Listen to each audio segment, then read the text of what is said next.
to the flag. No, not yet. I don't think we're there yet. I think we're. Oh, tell me when. I'll tell you when. I was practicing then. Yeah, you got it.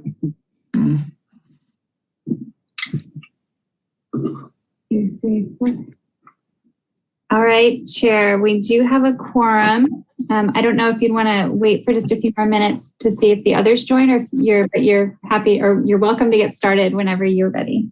I say we just go. It's a pretty light meeting, and it'll take us a few minutes to get through the beginning stuff anyway. Okay. So on that order, we do have a quorum, so we can start. Let's do call to order, roll call. Okay, Commissioner Light? Here. Commissioner Barbarigos? Here. Commissioner Escontrias? Present. And Chair McCullers? Here. And noting the absence of Commissioners Rowe, Lang, and Corman Super. And now Commissioner Light. All right, here we go. Pledge allegiance to the flag for the United States. It's been a while. Performance anxiety.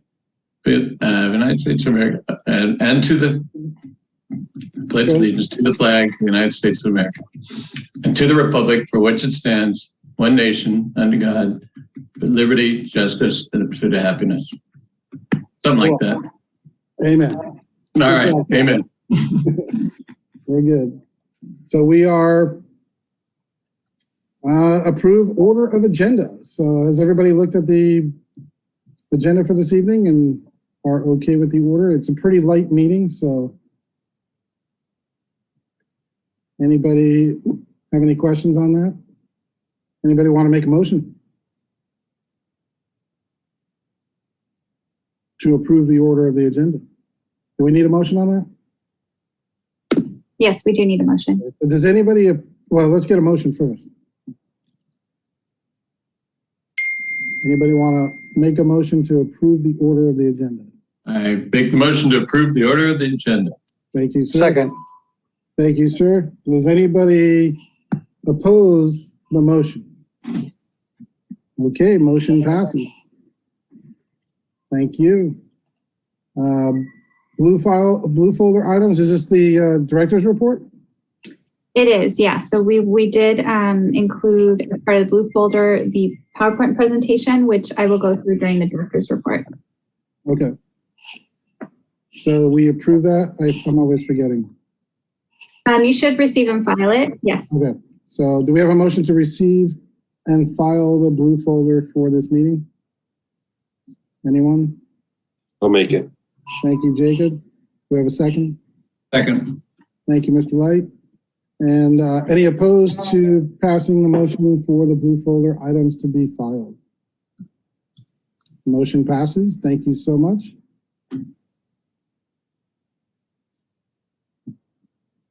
And now we go to the consent calendar.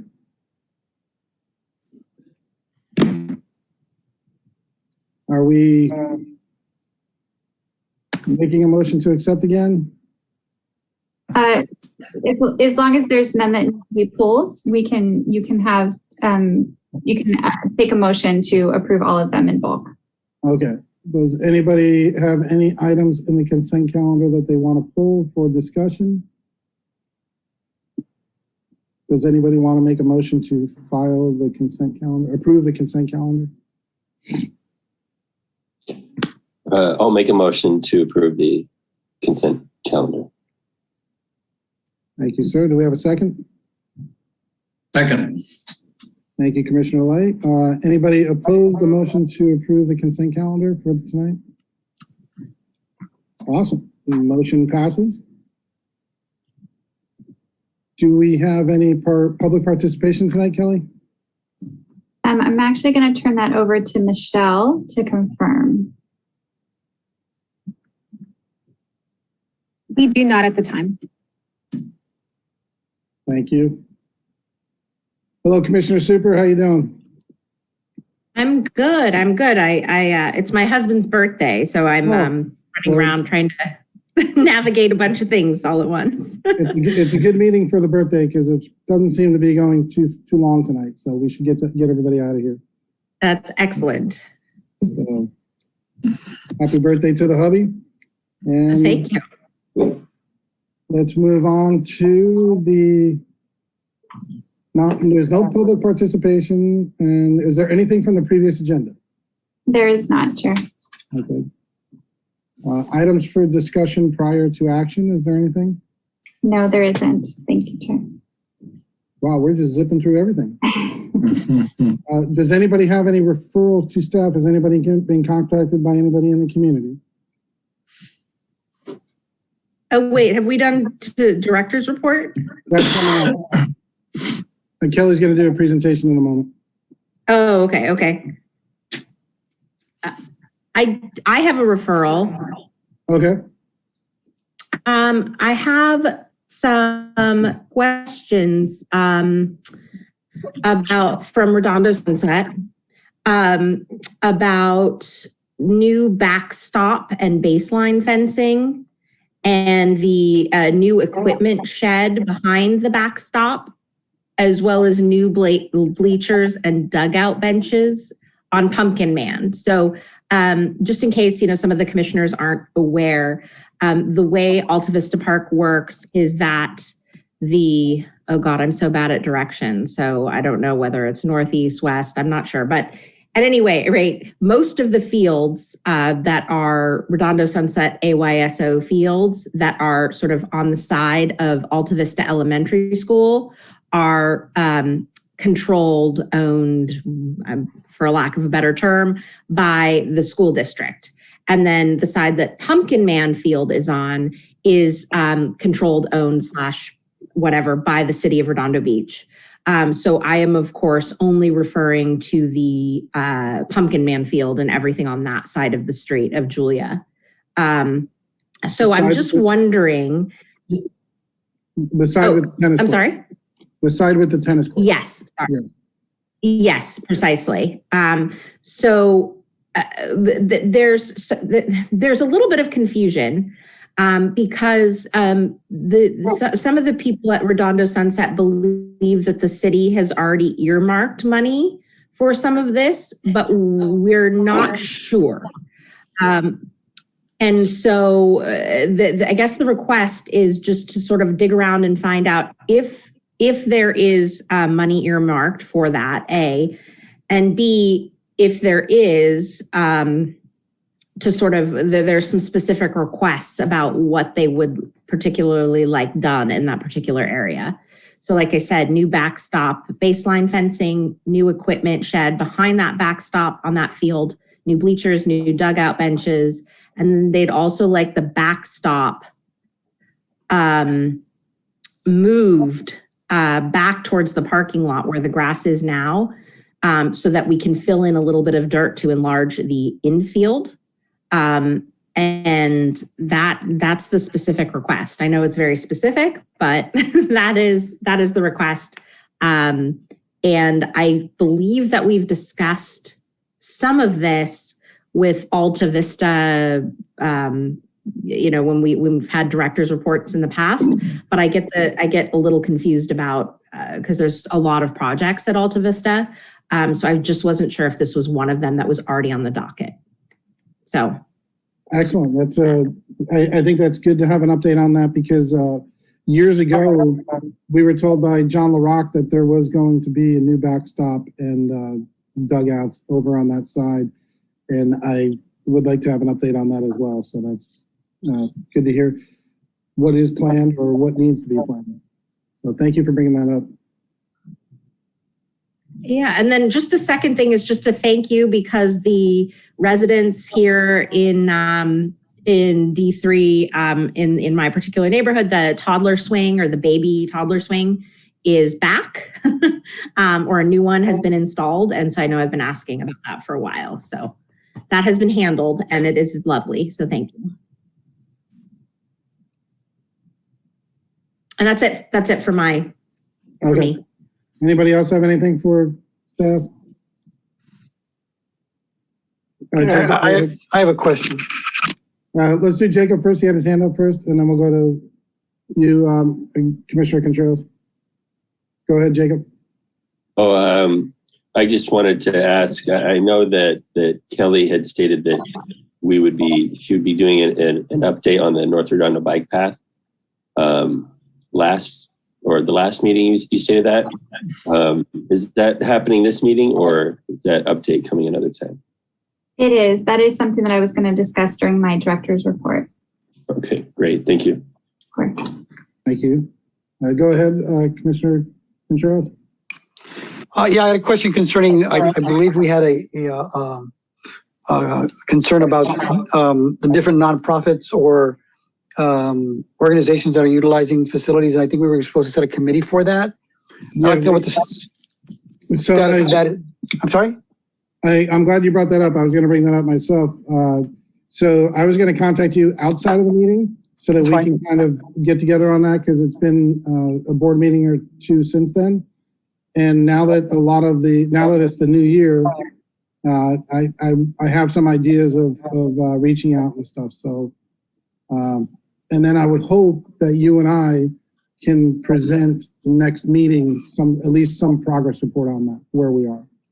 Okay, yeah, because my concern would be one, again, the question came up just now about the ball fields. I think it's important that not only all commissioners, but the city itself understands what is the relationship and what are the responsibilities of each organization as they're utilizing certain facilities. And that way, it's a lot more transparent to who's going to pay for what, if necessary, or before it becomes a problem later on, and unfortunately may result in some litigation.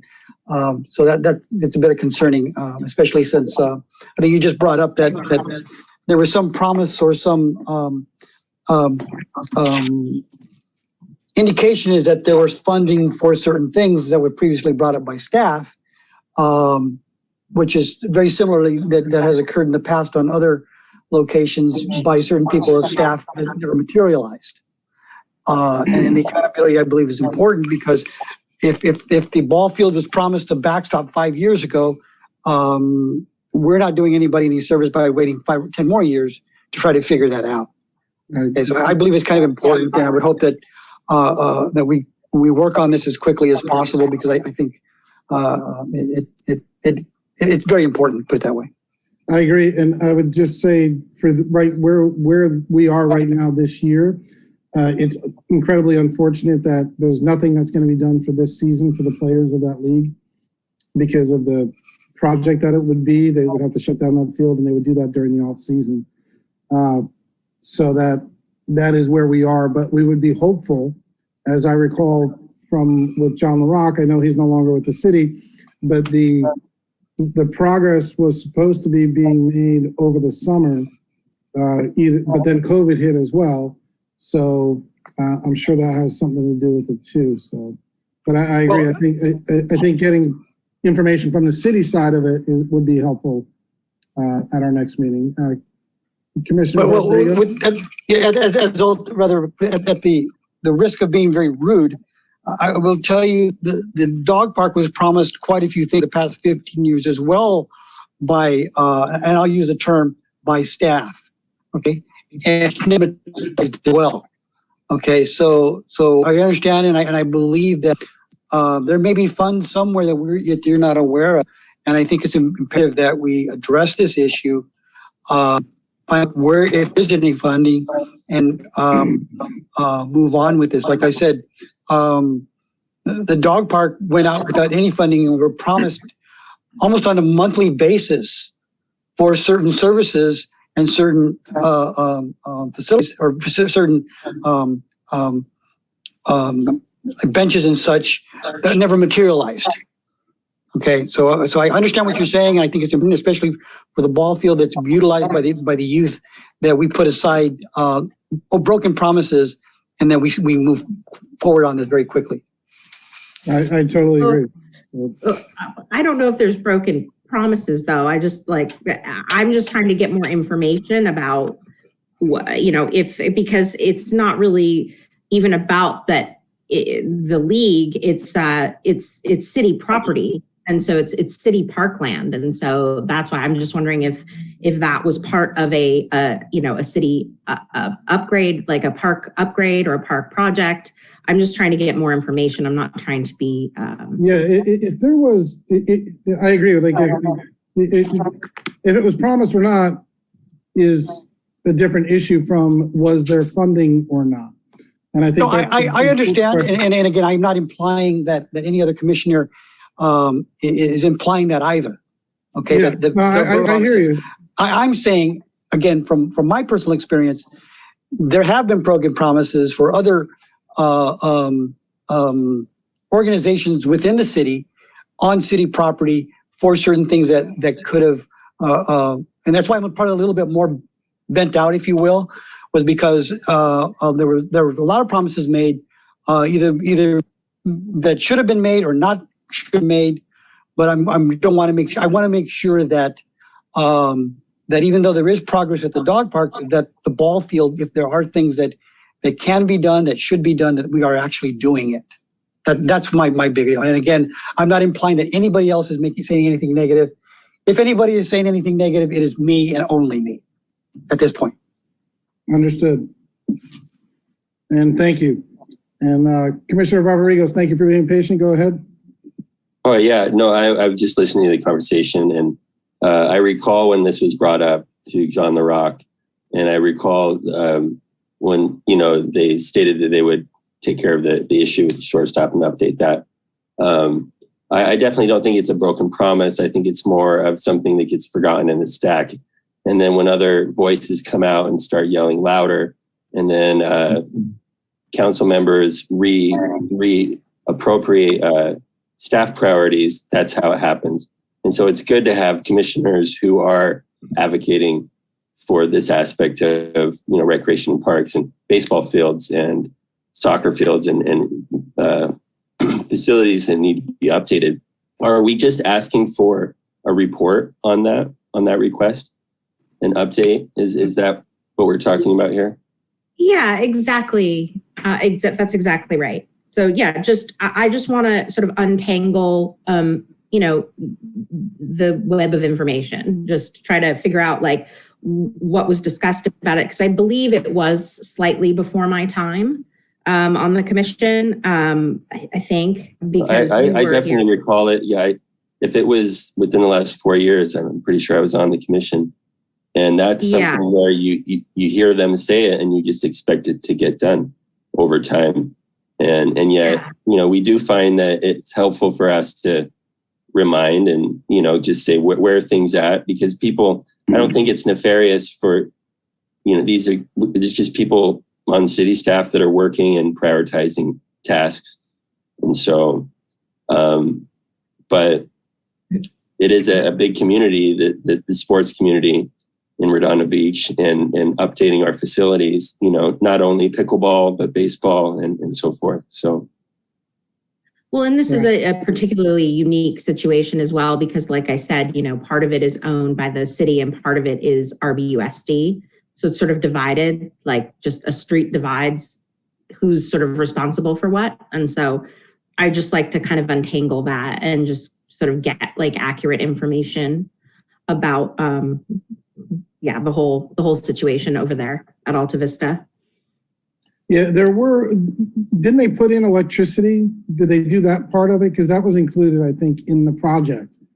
They fixed the light bulbs and they fixed the lighting in some of the fields. No. There was underground electricity the city was going to put in so that the league could do their lighting, their trailers that they use with the generators. Instead of using the generators, they would plug into hard lines.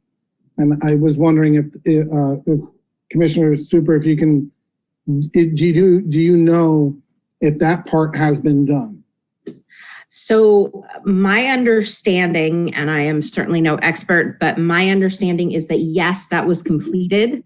Okay. But the problem apparently with that, now that you brought it up, is that the city provided like a ton of the ability for the league to have lights, but didn't actually provide the lights. So now the Correct. city has, the league has to spend a lot of money on actual lights Yes. to sort of connect to this. And I know nothing about electricity, and I'm not going to pretend to, so I don't know. But just in trying to uncover this, as I recall from my recollection, that was part of the backstop, the dugouts. That was like step one. And so if they actually did do electricity, then that would lead me to think that there is, and Kelly can find out for us all, you know, is there a plan, and is there money for a plan, and what's the status of the plan, and what is the rest of the plan? So that's a good indication then if there's at least that was done. So I believe so. Yeah. Okay. So Kelly, you got all that? I got it. I'll certainly get some clarity on that and report back on that at next month's meeting. Okay, thank you. Of course. Any other issues from the community that anybody heard, or did everybody get their business cards? Did you guys, I got like a stack of business cards. I don't know that many people, but I got a business card. I've never had a business card. I'm proud Really? of my, I've never had a business card. So anyway, so I think Kelly, we're Chris, the business cards are gold, man. I'm somebody now. Yeah, exactly, right? Like, need to put a little picture on there. Yeah, no, I was surprised, and I like them because it's nice to just, when you start talking about, you know, cleaning up the parks, you throw out a business card, bam, it's just instantaneous recognition. I love it. Yeah, no, I agree. I think it was really, I didn't know the city did that. So that's why I'm bringing it up. I'm a newbie too, so. Excuse me, Chair. We have someone raising their hand, someone from the public here, and they just raised their hand. Okay. Kelly, how does... Well, so it's not, I guess it's really up to the commission if you'd like to open up public participation again, because we did already go through it. The commission is welcome to do that. If we do that, it does look like there's only one person, so I don't think it's going to snowball and we'll end up having many more people, but you would have to take a motion in a second in order to open up public comment again. Okay. Does anybody want to make a motion to open up public comment to listen to the community? I'll make a motion. Is there a second? Second. Anybody oppose the motion? Okay, we will hear our community. Okay, we have Mark Hansen here. Mark, you will have 3 minutes to speak. Hi, everybody. Mark Hansen. I've chatted with you before. I serve on the working committee for the big Harbor Minis plan that's underway. Oh, and by the way, quick technicality for you. Over at Harbor Commission, during the director's report, the community is allowed to come in and, you know, if they've missed public participation, they just comment under the director's report. So that's a little tidbit you can tuck under your belt for future use. Anyway, I just kind of want to check back in with you guys and let you know we've had our 4th working group meeting. You probably know we had our first community meeting and have two more to go. The things we're working on, just to refresh your memories: public boat launch ramp, seaside lagoon replacement, potential new sport here, dinghy dock for the mooring field, hand launching, including zero depth entry, the International Boardwalk and Basin 3, and Mole B for the outriggers and small sailboats. The next pop-up kiosks we're going to have is February 20th at the Riviera Village and February 26th at Perry Park. Our next community meeting will be scheduled for March 7th. And if you haven't already, go over to our new website, which is KH Amenities Plan at redondo.org. And you can sign up for our updates. And then any of you who want to give me your inputs, and that's part of my job here, is to listen to you all. My email address is marklhansen@aol.com. That's marklhansen@aol.com. Phone number is 310-601-0710. Again, 310-601-0710. We're making some real progress on thinking about where to put the boat launch ramp. We could have put it anywhere between Joe's and Samba's. we're leaning towards the south end right now by Sambas. It just seems to fit in better, with all the restaurants and that are at that end as opposed to the north end. We're also looking at a home for marine education. Of course, we have our waterfront education program that's currently at AES, and we had a white sea bass program that we'd like to reestablish, and we just put that on the City Council strategic plan last night. And so we're looking maybe at Joe's Crab Shack since we bought out the lease, but we probably aren't going to put the boat ramp there, so that could be a wonderful marine education area. The biggest thing that I think still hanging out there is what to do with dry boat storage in the harbor. I have recommended that we put some centerboard small boat storage with the outriggers on Mole B, and then put the bigger boats over on Mole D next to presumably where we're going to put the new boat ramp. So guys, that is just a real quick and dirty what's going on. Anybody got any quick questions for me? When you say the boat launch, you're talking about the one that was existing already down by the lagoon? No. That's the hand launching facility that's down by the lagoon. This will be for actual boats? Yeah, this will be the real deal. In 2010, Coastal Commission ordered us to put a boat ramp in. We were supposed to have one for the last 60 years, and we just neglected to ever do it. So this will be a real live 2-lane, 60 parking places, to Department of Boating Waterways guidelines, real live boat ramp. Wow. Well, that'll be cool. Cool. Well, thank you for the update. Does anybody else have any questions? Yeah. Everybody feel free to get me, contact me offline and give me your inputs. That's my job, so listen to everybody. Thanks so much. Right on. Thank you, Mark. Thank you for coming. Bet. Okay. Kelly, I believe it's the director report. Am I right? Sorry, I was muted. Yes, I'm going to share my screen so I can do the presentation. So let me get this started. Okay, so as I stated, we did attach this presentation as part of the board. So this is included with the agenda, and we wanted to come to the commission every few months just with kind of a general update on department programs and activities. If you'll remember, we did have some representatives from our department come back in, I believe it was October maybe or November of last year. And so this is really just a continuation on that, and just to again, just keep the commission updated on what's going on. And so wanted to talk briefly about staff recruitment. This has really been something that our team has put a lot of effort into, beyond just the climate of the workforce right now. There's just been a lot of COVID impacts and a lot of struggles when it comes to finding some employees to work in the various programs and activities in our department. But our team has been really creative and very open to kind of refreshing different recruitment efforts. And there was a job opportunity info session that was held on January 27th from 6 to 7. And there's a list here of different areas, different programs and activities that there was some opportunities available for, that we have positions open for. And really happy to report that we had 44 attendees attend that virtual information session. I do believe we've had a few applicants already since then. And so really happy with the turnout, really excited for an opportunity to outreach people, even if it is virtually at the time being. But we're hopeful that we'll continue to see some progress on getting some more great employees to add to our team.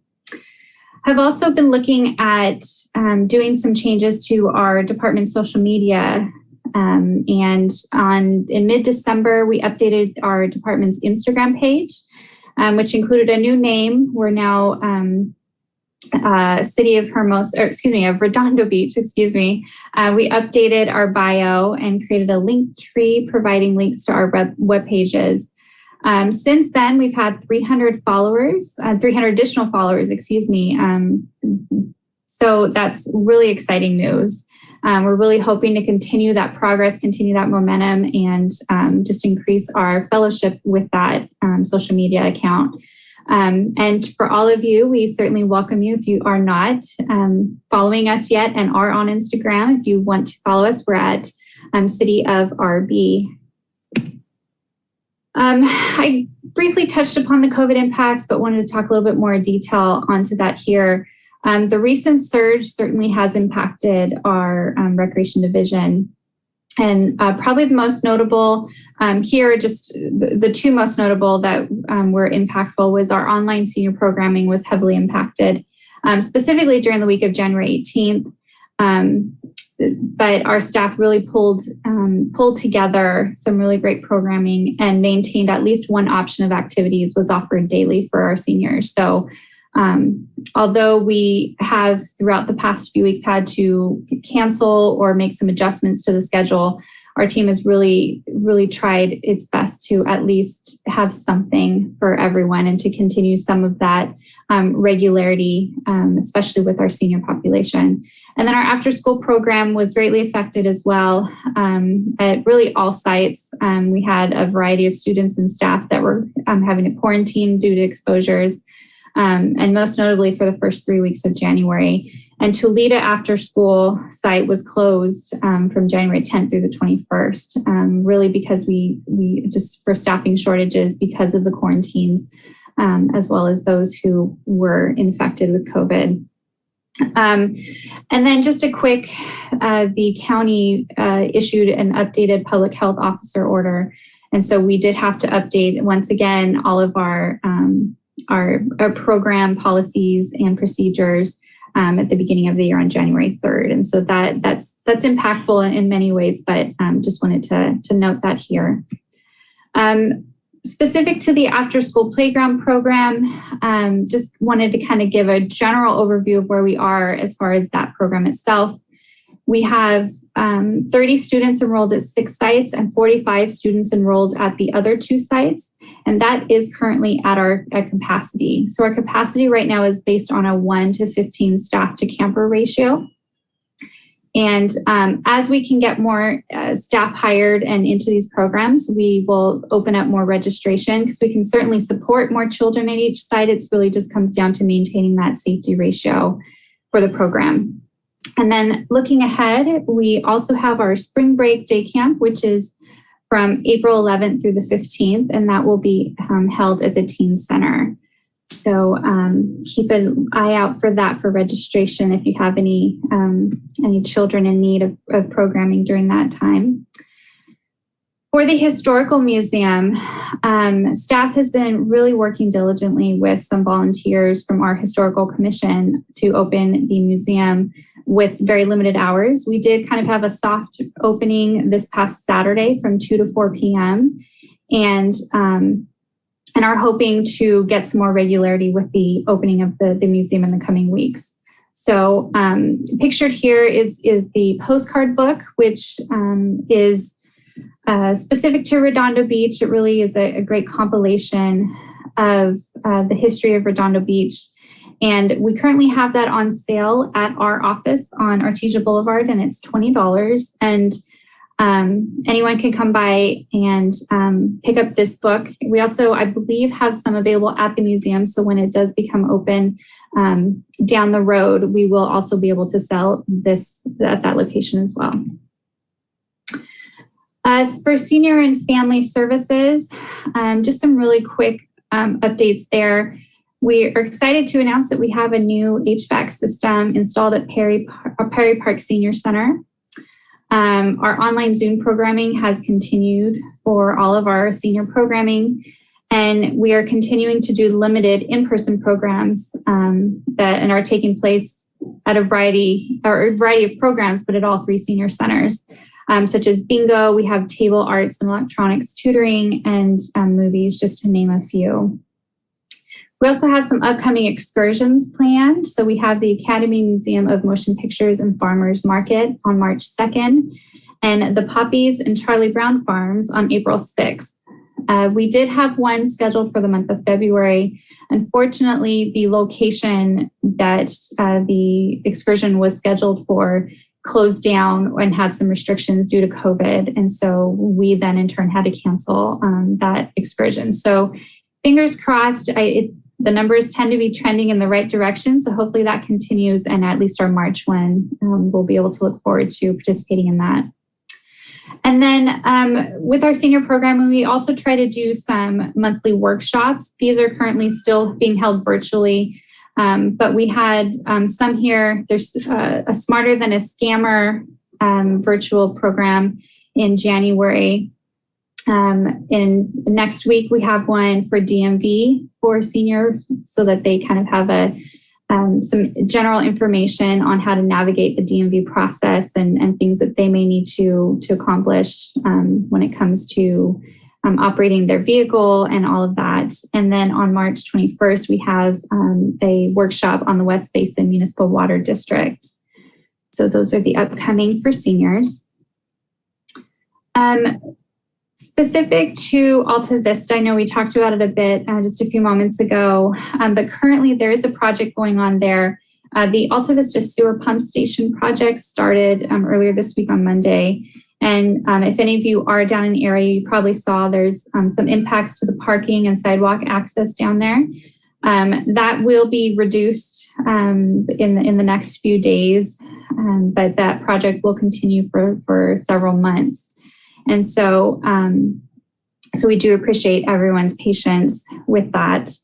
The facility reservations at Alta Vista Community Center are currently available for dates starting in March 1st. So we're excited to welcome the community back into the facility. And I did just want to also mention the community garden at Alta Vista. Staff is still continuing to work with the South Bay Parkland Conservancy on an agreement for the community garden. So that will definitely be coming forward to the City Council here soon, but just wanted to mention that that is still on the docket there. And then, as I'm sure you all know, we have our farmers market, which is open every Thursday from 8 to 1 at Veterans Park. And with this beautiful weather, I hope some of you guys have been able to get out there for that. Kind of switching sides over to Seaside Lagoon. Looking ahead, the 2022 season will run from Friday, May 17th through Monday, September 5th. And the hours of operation are kind of tentative right now to the point where we're a little too hesitant to even announce it because it's really contingent on staff availability. A lot of these staff recruitment efforts are also looking at the Seaside Lagoon and our summer programs. And so I'm really hopeful that we'll be able to have the Seaside Lagoon is open as much as possible, but we can't say with much certainty just yet, but definitely working towards that as an end goal.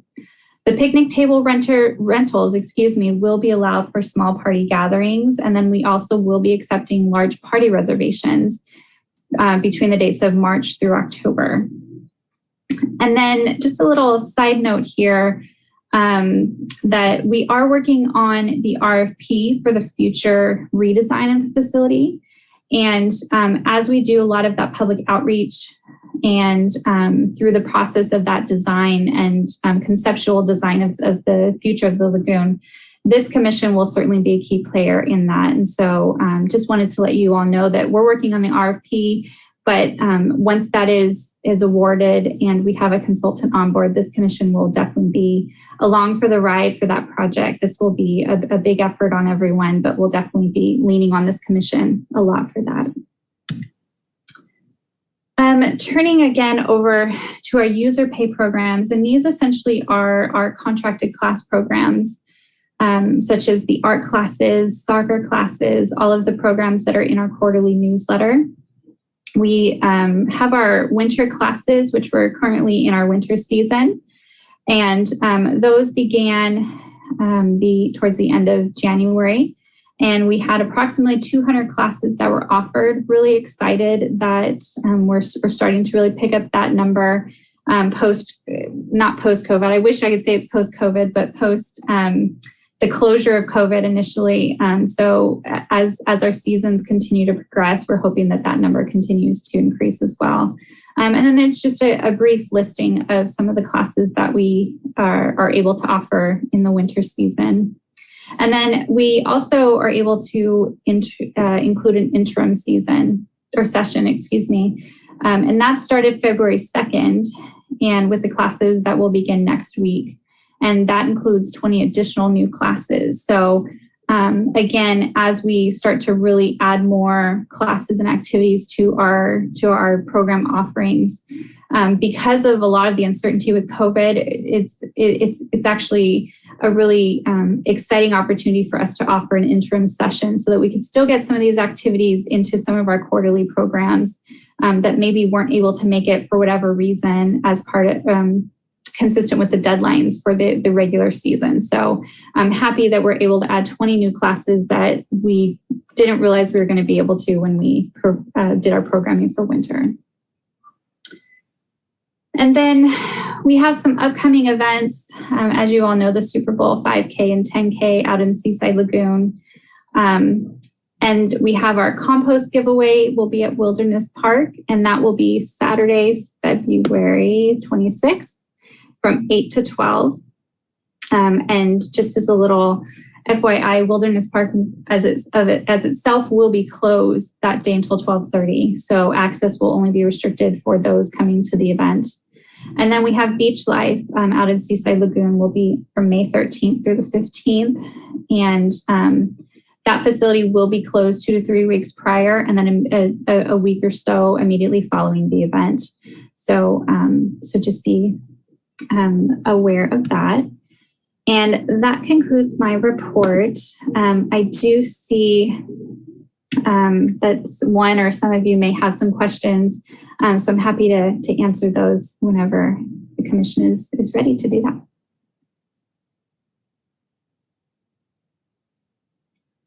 And go ahead, Commissioner Super. Thank you for the report. It's so good to really get a sense of what's going on. I was so happy to see that the Alta Vista sewer project was on the agenda or in the report. I just had a couple questions about that specifically.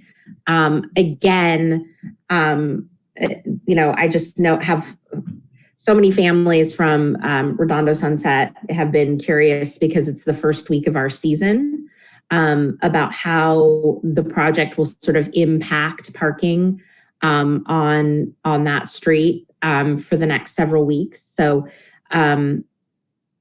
obviously there's never a good time to do a project like this, and it needs to be done, but it did sort of coincide with the literal first week of our season. So every time I've been there past 4 p.m., the work for the day has already been completed this week. But I'm just wondering, as the project progresses, is it expected to sort of affect any of the fields surrounding? And also, will parking be prohibited during the day for many more weeks, or are all the signs just for this? I know it's almost a year-long project, but I'm just trying to figure out, the various phases of the project and sort of when and how parking will be impacted, and whether it will spill over into any field activities. Sure. So it will not affect the fields. So it's really just for the purposes of the public's access down there is really just parking access along Julia, and then in the parking lot near Alta Vista Community Center and the tennis courts is really where it's going to be most impactful. And the parking will open up on Julia by the end of next week. So just a few more days for that. We do apologize with the timing, but hopefully the impacts won't be too bad, especially that it's just a little over a week longer. And then from there, all of that parking on Julia will be open and usable at any time. Okay, that's awesome info. But so essentially then the project shifts into the parking will be fine there because then the next phase begins, and so then it'll be somewhere else. I'm just a little confused about. My understanding is that's one of the first phase is kind of the work on Julia. The second phase is a portion of the parking lot near the Alta Vista Community Center itself. So up almost near the Now I'm being a little bit directionally challenged. I think it's the northeast corner of the Alta Vista parking lot, the one closest to the community center. That little section, there's some parking there that will be impacted through November because that's where the bulk of the project is going to be at that phase. Oh, I see. Okay, yeah, because I didn't realize it's through December 2022, so it's a long-term project. It is, yes. Okay, but that's awesome. That's really all we needed to know. Well, thank you. And Commissioner Barbarigos. I just had a clarification. Was that compost drive on the 26th, February 26th? Let me double check. I want to give you the correct date. I believe you're correct, but let me just. That's this Saturday, February 26th. Is, oh, there it is. February 26th. Yes, from 8 to 12. Okay, great. Thank you. Of course. And Chair, if there aren't any other questions on the presentation, I do have just a few other minor updates that I wanted to provide as part of my director's report. Okay, yeah, go ahead.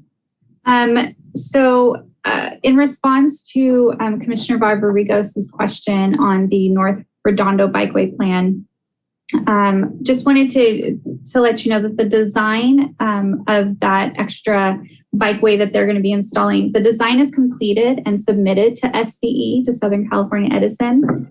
SCE's review of that has been delayed because SCE was working on some projects in that same area on some of their overhead wires.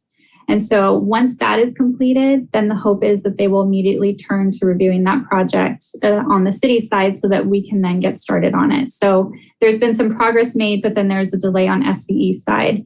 So we're hopeful that that will resume fairly soon. It does sound like that project was supposed to be wrapping up sometime in February. So fingers crossed we'll see some progress on the city's project portion of that.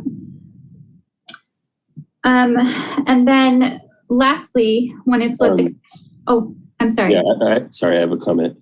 Sure. When you say that project wrapping up, do you mean the 2 parcels that were recently developed wrapping up? Or do you mean the whole bike path plan, master plan that is submitted to Edison?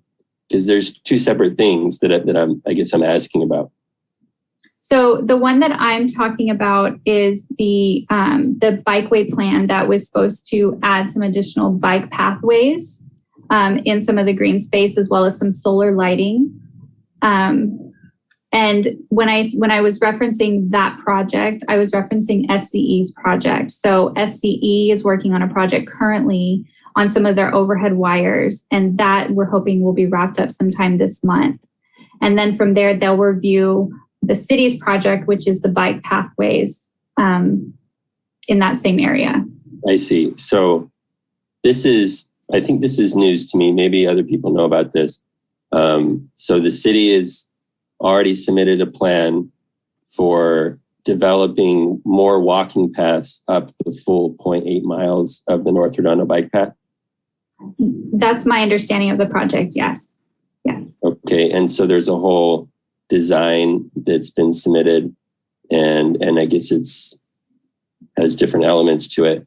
And then we're waiting for SCE's review. What about the proposed improvements to the existing parcels that were developed off of Artesia? So I don't have direct information on that. The project that I was looking at was specifically the bikeway portion of the project. I can certainly follow up and let you know about that if there has been any update on that. It does sound like SCE's project, though, on their overhead wires span that entire green belt area, that greenway. So I don't know if every project along that area has been stalled or not, but I can certainly follow up and reach out and let you know. Sure, that would be great. The reason why I ask is because I'm familiar with the plan that was presented to the commission years back. It seemed like it had exercise equipment and different stations built into it. elements that are not existing right now. And so my question to you earlier was first an update on that to figure out, are we going to get the full plan that was presented to the commission years back?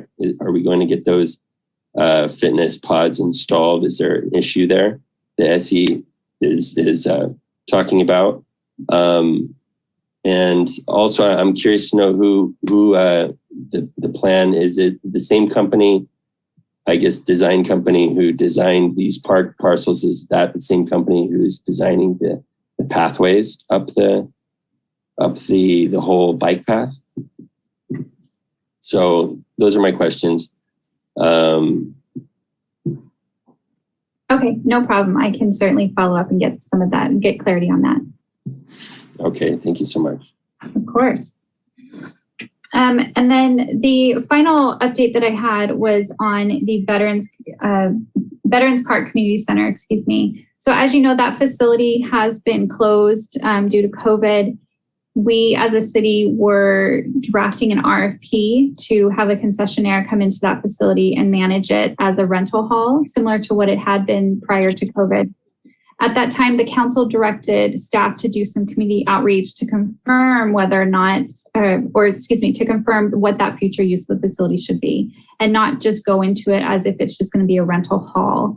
Some ideas that were thrown out were such things as an art studio, things similar to that. So we will be starting some community outreach efforts to get some of that input from the community on that. And just wanted to give the commission a heads up that our next meeting, our plan is that the next meeting, we would be having an opportunity to have the commission provide that input. We would have an item on our agenda where we can take both public comment as well as the commission's input on the preferred uses of that facility, and just some ideas that we can start developing so that we can help inform the council on what the interest is as we start to conceptualize what that facility can and should be used for in the future.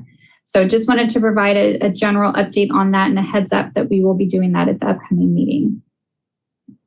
Okay. Is they going to put that information on like the Instagram to put that out there for people? Yes, yeah, of course. Okay. And that will be something that we'll be doing at this commission, the Public Arts Commission, as well as our Historical Commission, because it is a historical facility. So there'll be multiple chances for the community to provide that input. Okay. And of course, and that concludes all of my updates for the evening. Okay, does anybody have any other ideas or comments or concerns going forward? And then if not, does anybody want to make a motion to adjourn? I'll make a motion. Thank you, sir. Do we have a second on that motion? I'll second. Commissioner Super, thank you so much. Anybody oppose adjourning our meeting this evening? Looks like we are unanimous. Thank you all for coming, and happy birthday to your husband once again. Have a good evening. All right, thank you. Have a good night, everyone. And I thank you all. Thank you, guys. See you soon. Bye.